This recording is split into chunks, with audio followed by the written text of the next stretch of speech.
suppose the first place to start is with introductions. So I'm Jason. I've been involved with street games projects for longer than I'd like to admit, but a bit over 10 years, I guess. And I'll pass on to Hannah. Hi guys, so my name's Hannah, similar to Jason. I've been involved with street games for what feels like a lifetime now. We've had some brilliant experiences over the years from street games.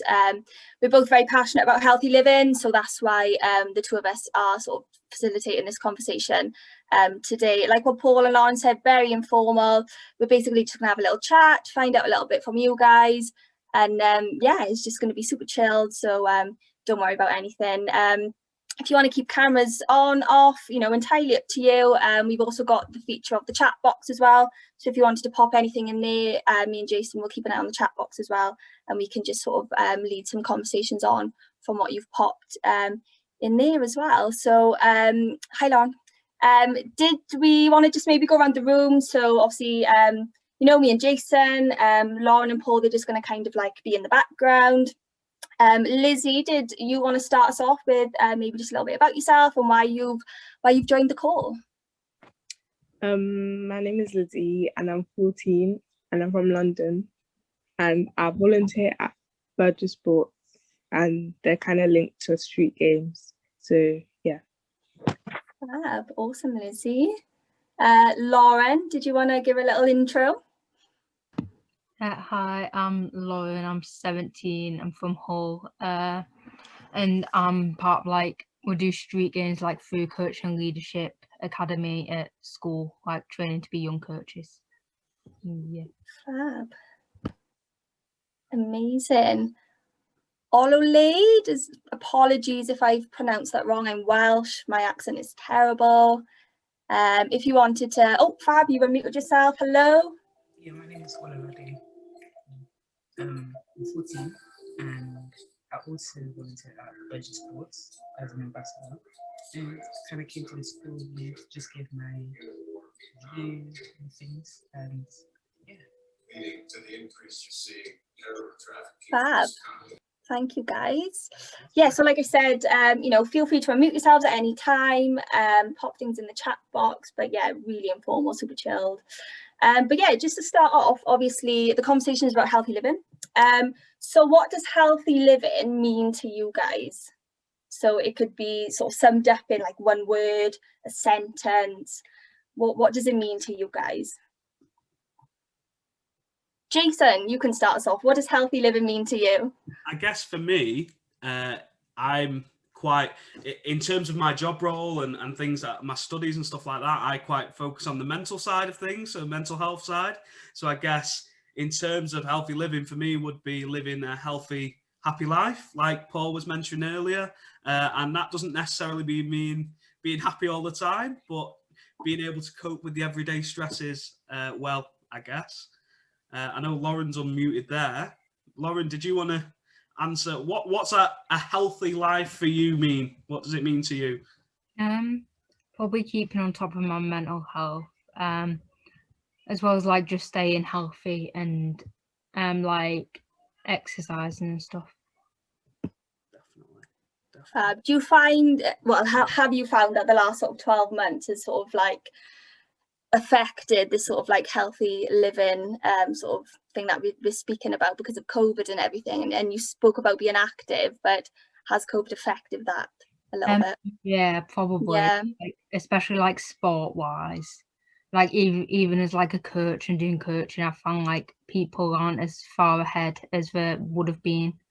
We've dropped down, especially in endurance and stuff. And yeah. Do you play sport, Laura? Yeah, well, I do trampolining and netball. Ah, me too. Well, I used to do trampolining back in the day, and then I retired. I've only just restarted trampolining. I quit 2 years ago, but I started last week. Oh, so. Fab. Yeah, I play netball as well, so we've only just started back now, indoors. We were playing outside for ages, and the Welsh weather is always against us. So, but luckily we're back indoors now, which is really nice. So yeah, it's nice to be back playing. Yeah, I know what you mean about as well, the post-lockdown kind of feeling. I know that them first couple I play rugby myself, and them first couple of sessions back were just like running into a brick wall. It was difficult, wasn't it, after so long away? So I understand what you're saying. It was, I guess it was just difficult to kind of get yourself back in the groove, wasn't it, afterwards? And I don't know if that's something, I'm sure there's some kind of physical barriers, but also some kind of mental feeling anxious or some apprehension there, definitely. Absolutely. What about you, Lizzie? What would you say living a healthy life means to you? Like exercising regularly and healthy diet. Definitely. And in terms of diet then, when you're thinking about a healthy diet, what do you mean by that? What is a healthy diet? What does it look like? I don't mean take me through every meal, but in terms of your, on average in a week, what does a healthy diet look like? Just like less takeout and more like home cooked meals, which use like less grease and fat.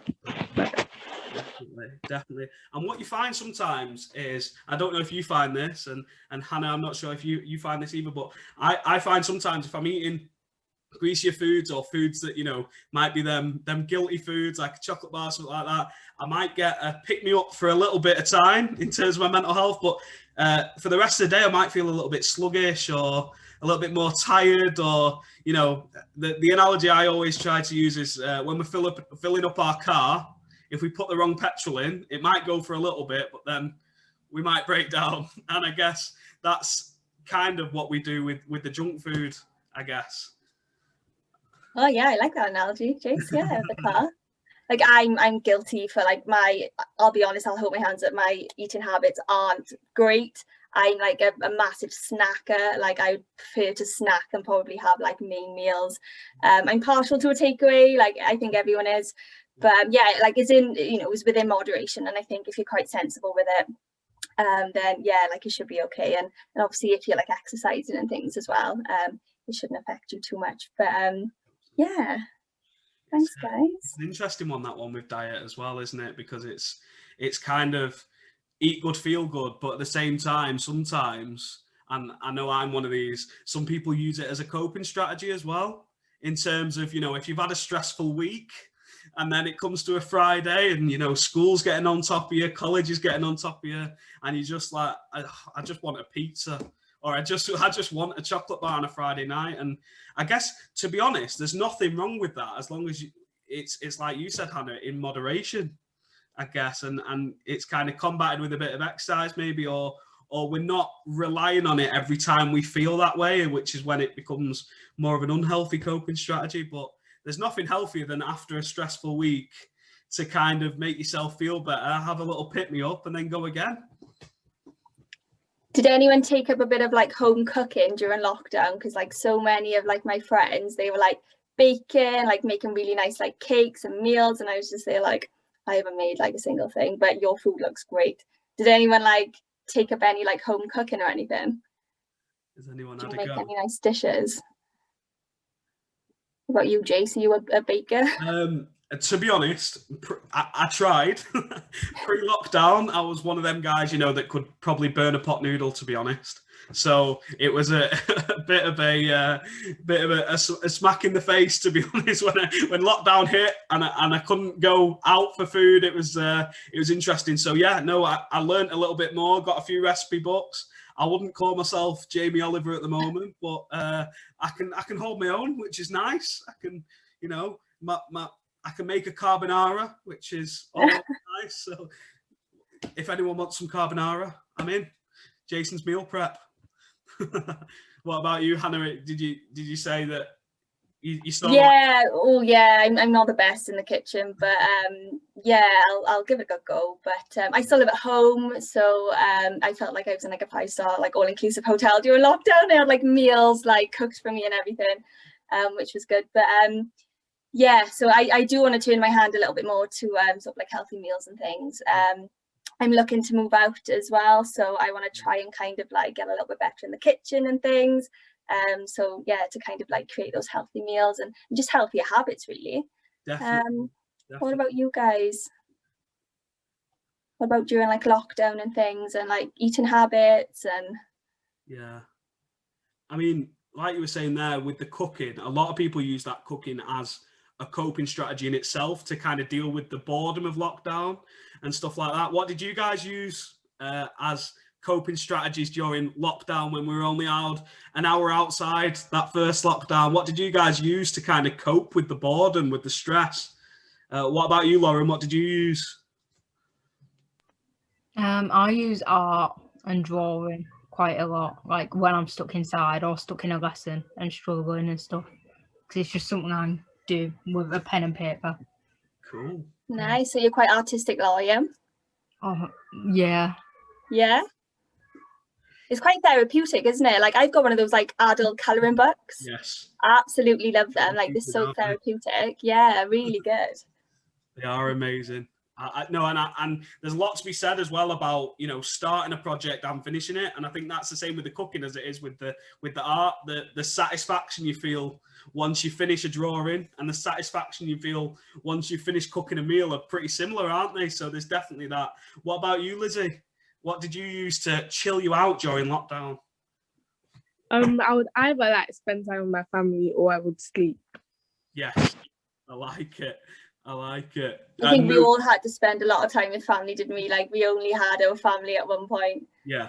So at least that's maybe like something we could take away from lockdown, was spending like quality family time together, which is nice for some. So yeah, that's really good, Lizzie. Definitely. Yeah, anything else that you guys did during lockdown? Any like, what about like home workouts and stuff? Like I was trying to follow some of like the home workout videos. I tried like a bit of yoga. I almost like pulled every muscle in my body. It was brutal. But what about like, yeah, anything else from you guys? Oh, fab. We've got a message in the chat box. So Ollie, you tried a lot of different hobbies. What kind of hobbies? Is it some of the things that we've mentioned? Some of maybe like the cooking, baking, arts and crafts, home yoga? It's a lot of knitting, architecture, yeah, those kind of things. And what was that, sorry? Knitting and architecture. Knitting.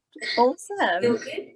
So those were, I was just trying to design some things and things like that to, you know, let the time roll away, I guess. Yeah. Oh, fab. Awesome. Yeah. And I think what we'd say with that in terms of our own mental health, because I know there was a point of lockdown, and I know there was for me, especially in this second lockdown from January onwards, there was a bit of, you know, a little bit, I guess the novelty of the lockdown had worn off. The novelty of being at home and the novelty of maybe being off school or college had kind of worn off a little bit. And there was a bit more of, you know, people struggling with their mental health, or people feeling bored or stressed or anxious. And I guess mental health is one of them things where it's different plates for different people. And different things work for different people as well. I know in the second lockdown, something that really helped me was mindfulness. I don't know if you guys have heard of that. And it's kind of, it's a kind of meditation, but it's not traditional meditation. It's sort of focusing your mind into an activity, such as, you know, maybe a yoga, maybe into a walk, and noticing all the colors and stuff like that. And like I say, things work for different people, and I guess especially with mental health where everybody's different, it's important to kind of identify them things that are good for you in order to, what we asked before, maybe live a healthy life, which is what we were saying earlier. I think that second lockdown, Jace, was like particularly hard. Like it was in the winter, like it was dark like almost all of the time. Like that first lockdown in the summer, weather was nice. I think spirits were kind of like fairly high. Okay, we were in a lockdown, but it was kind of like, oh, I'm off work, I'm off school, I'm off college. Like I'm gonna go on sunbathe, I'm gonna go for like my hour's walk, or I'm gonna spend time with family and things. So yeah, same for me, Jace. That second sort of like winter lockdown hit me quite hard. I hit a bit of a brick wall, and yeah, it was quite hard. I felt like I was in a bit of a rut. But yeah, like obviously restrictions are easing now, things are being lifted, so hopefully we're kind of coming out the other end. Yeah. So yeah, hopefully. Do you guys have like any plans like over the next couple of weeks, anything like you're looking forward to now that restrictions are easing a little bit? Do you have anything coming up, Jace? I think, to be honest, I'm really excited about the Euros. I know they Yeah. only come next week, and the, you know, the 21st of June date's kind of in the middle of them. But I think I'm just excited to kind of watch a bit of football, get out in the sunshine. I've got flashbacks to 2018 because what a summer that was. You know what I mean? So yeah, I'm excited for that. What about you, Hannah? Anything? Yeah, I've got a couple of sort of like friend dates, so like I've got meals and things planned, like with some of the girls and some cocktails and just like getting dressed up and going out and things, Cool. which will be super nice. What about you, Laura? You've unmuted yourself. I've not really got anything planned, like, and schoolwork is just increasing because I've just got coursework and deadlines. God, I bet. Yeah. When do you finish? 16th of July, I think. So like just over a month you've got left. Or power through, Laura, you've got this. What are you going to do with your first week of freedom, Lauren? What's going to happen in that first week? What's going to make you the healthiest, the mentally healthiest Lauren that we know after that first week? What's going on?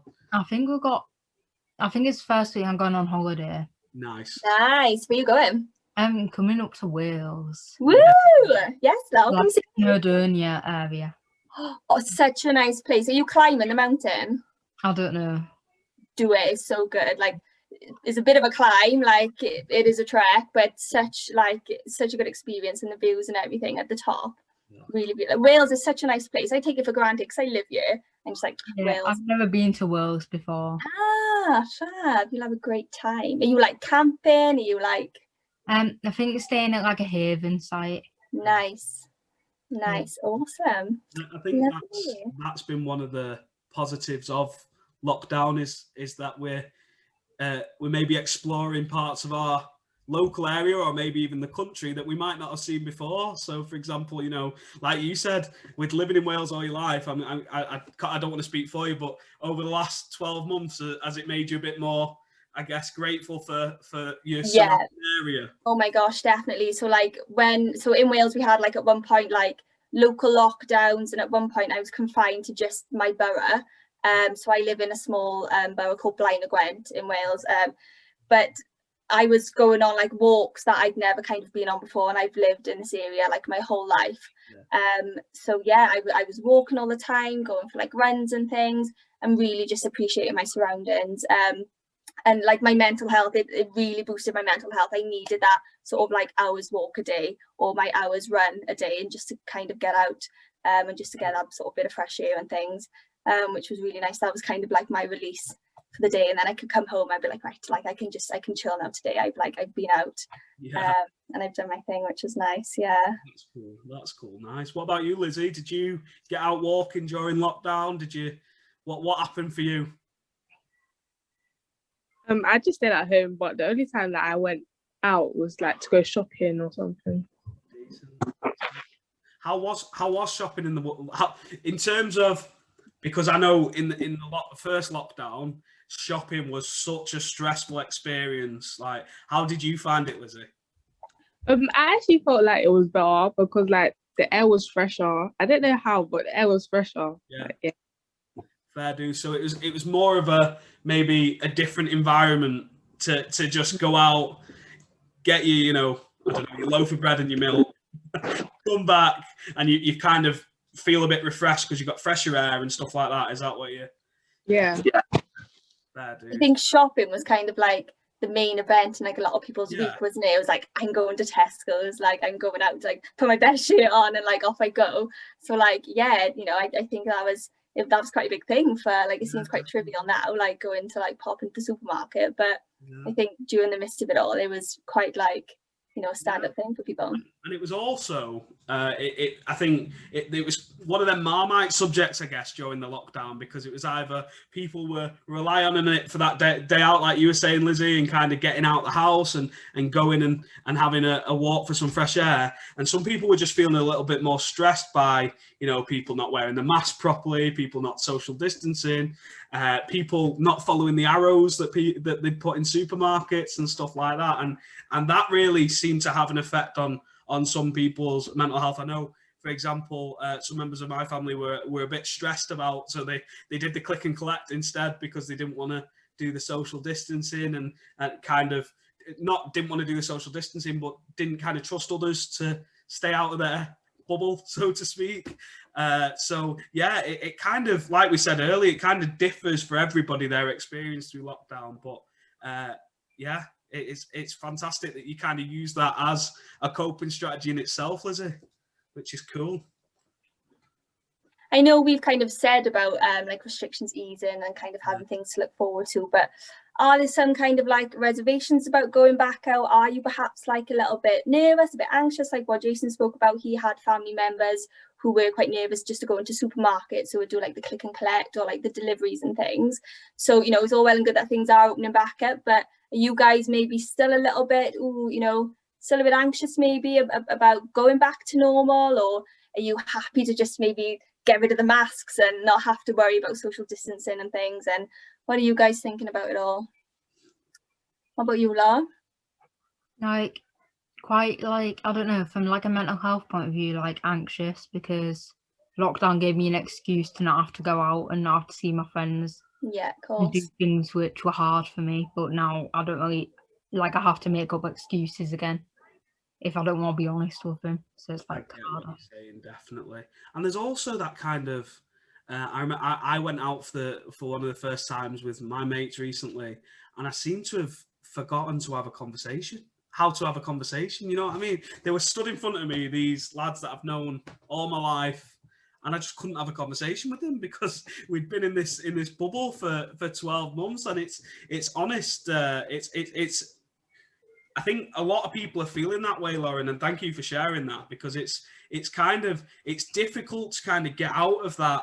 You know, I'm at home and I'm not going to go out and stuff like that. And I hope it gets easier as time goes, and that as restrictions kind of ease, it gets easier for us to go and do it. But it's about finding those ways to cope. So, for example, if you don't want to go out, or kind of you do want to go out, but you might want to go somewhere else, kind of easing your way in and using a coping strategy, like you said, as you are, or maybe like Lizzie said, some exercise or anything like that to kind of help us feel a little bit better about that. But no, thank you for sharing that, Lauren, definitely. And I think that's really important, guys. Like, even though, you know, we've been stuck in for like over a year now, you don't have to go back out. Do what makes you feel comfortable. Like, if you're happier staying in and just popping out now and again, and do it. You know, don't feel obliged to think, oh, I've been stuck in the house now, I have to say yes to every like plan that is made.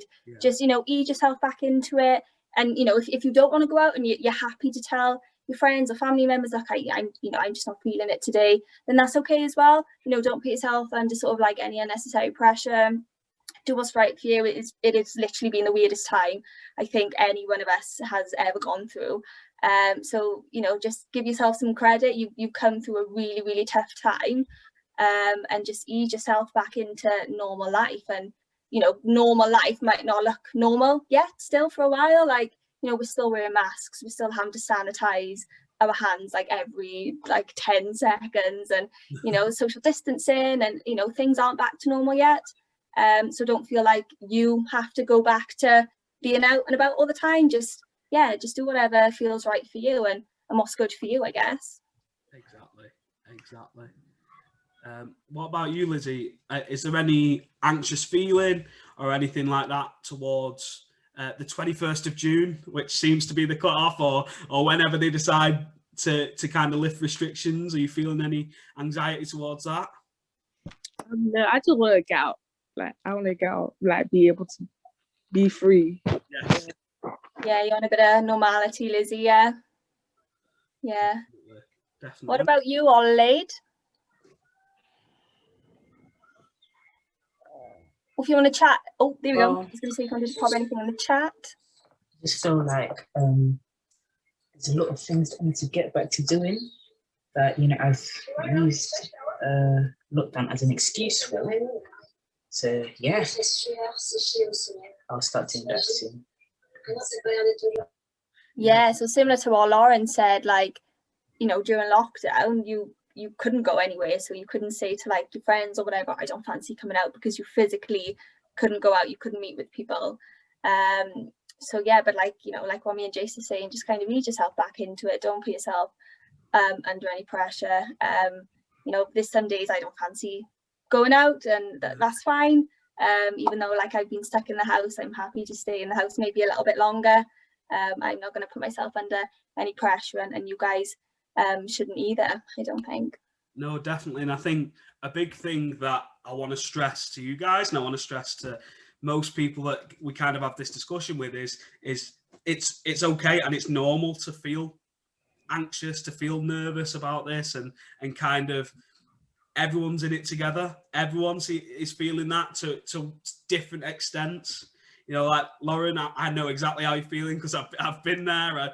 I've not wanted to. I've been making excuses to my mates. You know, the old family. Oh, I've had a family emergency. I'm gonna have to stay in. You know, kind of things. Just because I'm not ready to go out, and that's okay, as long as we kind of realize that we're not in that together. And if we are really struggling, that we have someone we can talk to about that as well, I think is a really important thing, because the last thing we want to happen is you to feel rubbish in your room and kind of not want to go out, and then kind of bottle it up and then get overwhelmed by it as well. So it's kind of about that balance to kind of make sure you've got someone to speak to as well, I guess. Do you guys feel like you've got that sort of go-to person, or whether it's a friend, a family member, or somebody that they can chat to if you're feeling a little bit down or a little bit anxious about things? What do we think? When you can go to, like, I've got a really good friend, Megan, so she's my best mate, and I'll go to her like for anything. So during like the lockdown and everything, if I was feeling like a little bit low, I would sort of like have a FaceTime with her, or like pop her a message and things, and we'd have like a little chat. And say now, coming out of like the lockdown and things, I'm in contact with her, in constant contact with her, and she's she's like sort of my go-to gal pal, I guess. But what about you, Law? I've got some really good friends which I like go to, but I've also got like a professional people around me as well, like my mental health, which helps. That's amazing. That's amazing.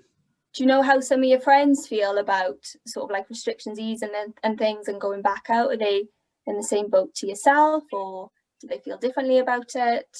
I think one of my friends is like just broken up for a boyfriend, so Right. it makes it hard, and our restrictions are easing as well because we had plans and stuff. Yeah, of course. And then one of my other friends, like my friends are all in like tricky situations and dealing with stuff. So I think it's like positives, but there's also like quite a lot of negatives as well. Yeah. It It sounds like you're a really good friendship group though, and you can all sort of support each other. Yeah. It was also like the last summer we have like before university and stuff. So it's a bit like, yeah, people are like, I'm in year 12, so we've got next year, but then the summer after, like, we'll be going to uni and stuff. So I think people are like scared. It's like the last summer before we turn 18, really. Yeah, So, I get that completely. And two of the biggest things for like us feeling, you know, rubbish or kind of struggling with our mental health are transition and change. And they're two things that happen when, you know, you come into the end of college, you come into the end of school, even you're changing schools and stuff like that. And it's about, like we said earlier, finding them coping strategies. And like you said to Hannah just a second ago, having that support group and that support network around you, it sounds like you're just kind of lifting each other up when you're struggling, which is fantastic. And that's to be applauded, really. So, yeah, fantastic work. What about you, Lizzie? For having that kind of like go-to person or people, or? Yeah, I have like one friend that I can like talk to if like I'm feeling upset or something. Yeah. Fab. Yeah, I think, you know, we've spoken a lot about sort of the sort of physical health, mental health, and just kind of like that social aspect, and I think the social aspect of it really does affect your mental health, and having that support network, whether it's sort of friends, family, or somebody in a professional position, I guess, and just having somebody to speak to. It's so important to talk. And I think, you know, if you are feeling down, or if you've got something on your mind, you know, try and get whatever you're feeling out to somebody. And even if they just listen, they might not necessarily need to sort of talk back, but then you might feel so much better for just like getting that out, and you might just think, right, like a weight has been lifted now, like I feel so much better just for saying whatever I needed to say. So yeah, just, you know, don't feel like you can't speak to people around you. It's really, really important. Bill, what about you, Ololade?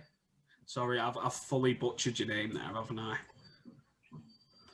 No, you actually said it correctly. Oh, was I saying it wrong? There it is. You honestly, like, correct me, honestly. Like I said, I'm Welsh, like I can't even say my own name. Like, yeah, just correct me. So yeah, I do have friends I can speak to, and especially having things like phones, very useful for that. Yeah. Oh my gosh, yeah. Can you imagine being in lockdown like way back in the day? So when I was like a kid, like a youngster, we had like phones. They didn't like, I don't think even had like internet. Like Jason, I don't know about you, like remember back in the day, there was literally like no way of like, I don't think I even had a mobile when I was really young. You had to go and like knock your friend's door, like ring their house phone. Yeah. Like how, I mean, not even that old, but like it was so different. But like crazy. I think now, yeah, you've got WhatsApp, you've got like all the social media platforms, and like Snapchat, and like, you know, Instagram and things. And yeah, it's been so much good for like for staying in contact, I think, with people. Definitely. What do we think about, obviously it's got its positives as well. What about screen time? Do we think screen time has an effect on our mental health or our health in general? What do we think? Lauren, Lizzie, Ololade, what do we think? Anybody jump in? I think like in the times of just screens in general, I think little ones, especially nowadays, like I got a DS when I was 5, but then that's like the only electronic item I had access to. Yeah. But like little ones get like tablets at like 2 and access to iPads and phones and stuff. And I think parents can often just shove them in front of the screen if they're upset. And that can make them like not get out and run about, and like physical health wise. And then like mental health wise, social media can have such a massive effect on our mental health. And like I know it has done for me, and some of the things I struggle with, social media can just make it worse. Absolutely. So even though there is that positive kind of connection that we can get through social media, we have to be wary about how we access it as well, because sometimes it can actually make us feel worse. And I've been there. It's like, for example, you know, I've been isolating over the last 10 days. I was supposed to go out with my mates last week.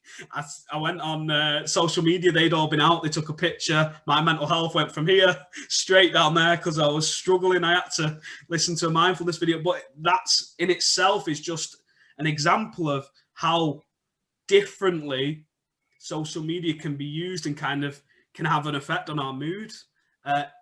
Lizzie, during lockdown, did your screen time increase or decrease? Be honest. It increased. Like massively? Yeah. Yeah, I think. Do you know what, Lizzie? I am with you on that. Like, I am so bad for just like scrolling. Like sometimes I'm not even looking at my phone. It's just like almost like a habit. I'm just like scrolling. I'm like, what am I doing? And like I've got to like put my phone down. Like, so bad. I've been really bad. No, I agree with that as well. And TikTok, right?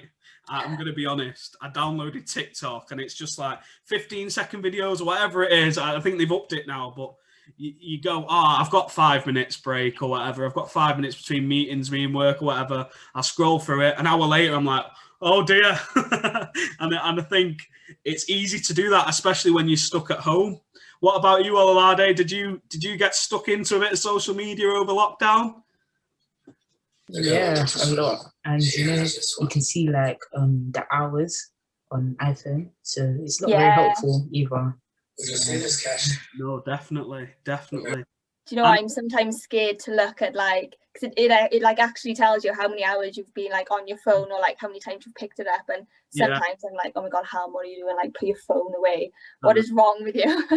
Well, as well, during lockdown, there wasn't anything else for us to do, was there? We were just bored. So, for example, it might be, and I know I caught myself one week where I was working from home on my laptop, and I might have, in the morning, my alarm's gone off, scrolled through Facebook, gone for a shower, picked up my phone again, picked up my laptop, looked at my emails, had a break for lunch, watched Netflix. So, and then before you know it, every hour of your day, you're looking at some kind of screen, which, you know, is bound to have some sort of effect on your mental health, your physical health, because in terms of when the restrictions are being lifted now, I know I'm finding it difficult to kind of adjust to not being on my phone 24/7, or not being on my laptop, or, you know, I go for an hour's training session in rugby and I get back on my phone, I've got 40 notifications because I'm usually on it, and it's weird. What about you, Hannah? Have you found a difference now that it's kind of tailing off a little bit? Yeah. So I'm enjoying being on my phone less, because I am sort of occupied doing other things. Like, you know, I play netball, like I've got netball training now, like tonight and things. So that's 2 hours that I know I'm not going to be on my phone. But I am still kind of guilty of, like, as soon as I'm just kind of sat down and not doing anything, I will just jump back on my phone.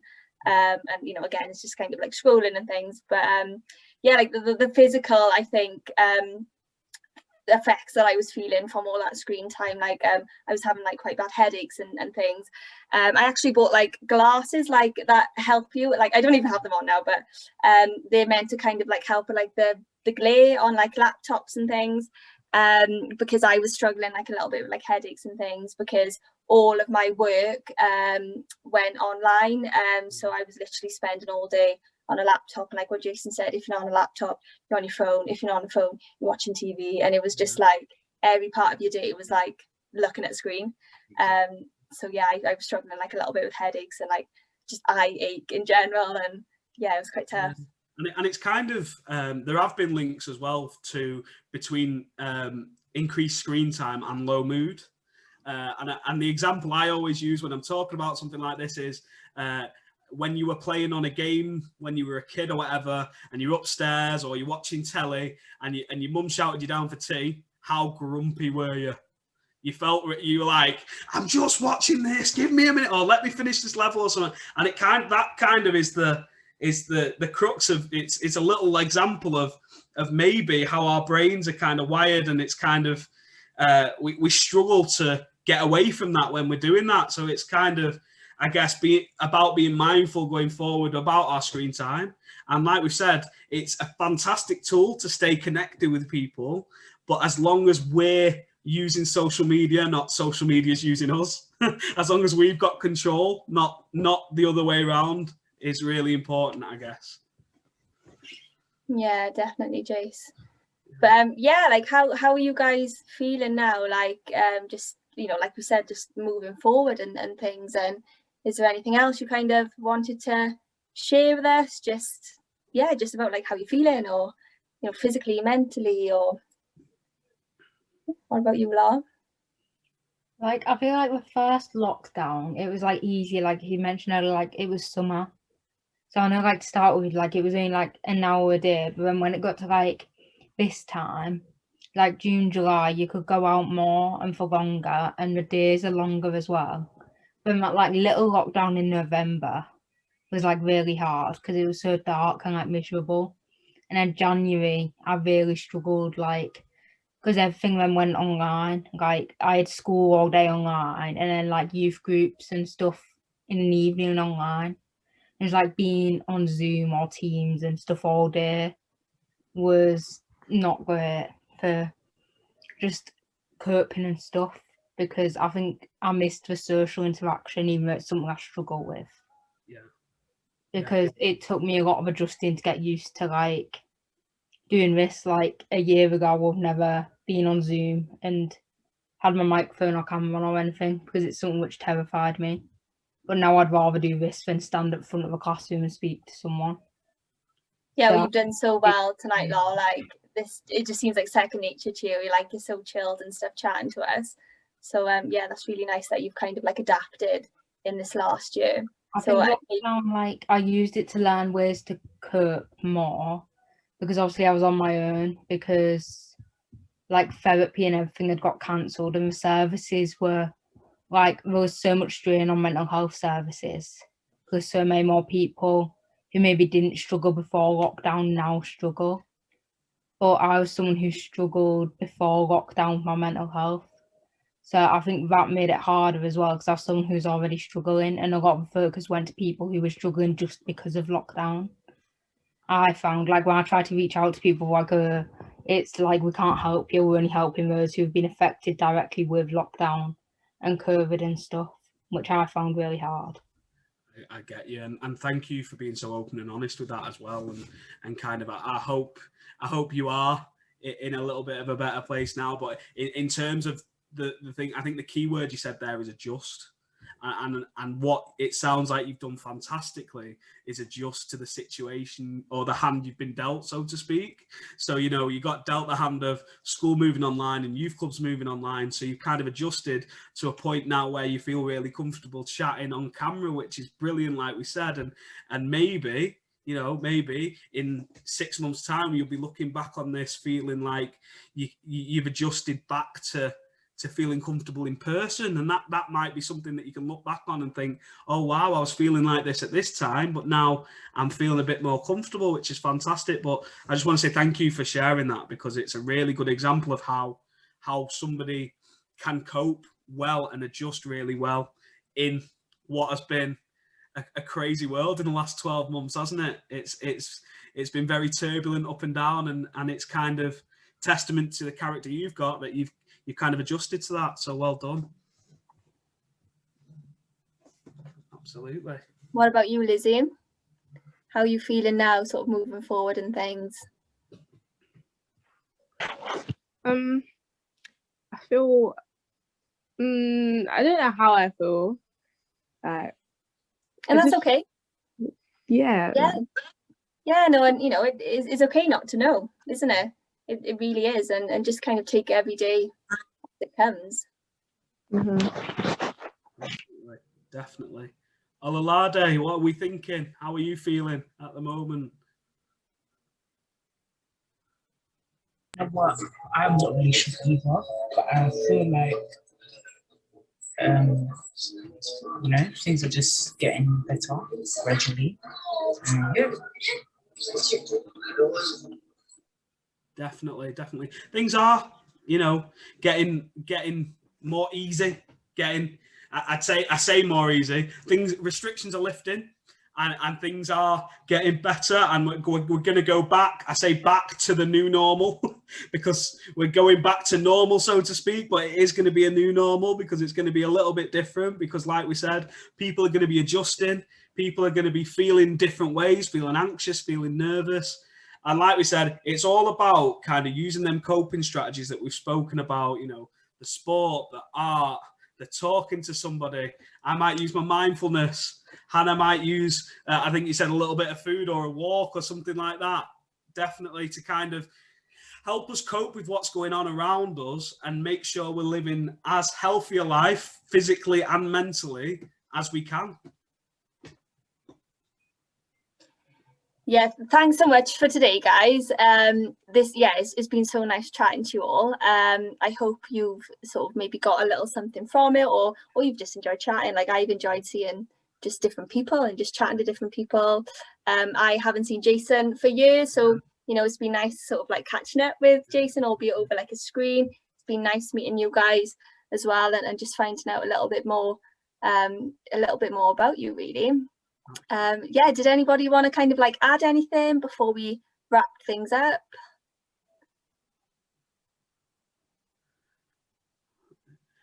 I just want to say, like Hannah's just said, massive thank you for getting involved and jumping on what is a sunny, warm June evening and having a chat with us, because I've really enjoyed it, and some of the stuff you guys have discussed. You've got wisdom beyond your years, so keep it up, and keep up the good work in terms of your coaching as well. And I'm sure you'll all get there. Fantastic.